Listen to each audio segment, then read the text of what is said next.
உயிரோடு கூட இருந்து இவர் தேவ குமாரன் தான் என்பதை நிரூபித்தார். எல்லாம் அடங்குச்சுங்கிற அடங்குச்சு. முதல்ல யார் மேல இருந்தது? அடுத்து மூணாவது ஏசப்பா, நான்காவது சீசர்கள் மேல.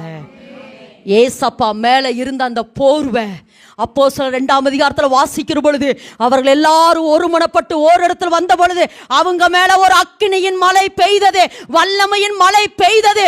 அதற்கு அப்புறம் சுவிசேஷம் பரவினது. ஆமேன் என்று சொல்லலாமா? ஆமேன் என்று சொல்லாமா? எல்லாரையும் கர்த்தர் என்ன செஞ்சாராம்? வல்லமையாய் பயன்படுத்தி கொண்டே வந்தாரு. அதுல முக்கியமா நிறைய பேர் இருக்காங்க. ஆனா ஒரே ஒரு மனுஷனை குறித்து மாத்திரம் இப்பதான் பிரசங்கம்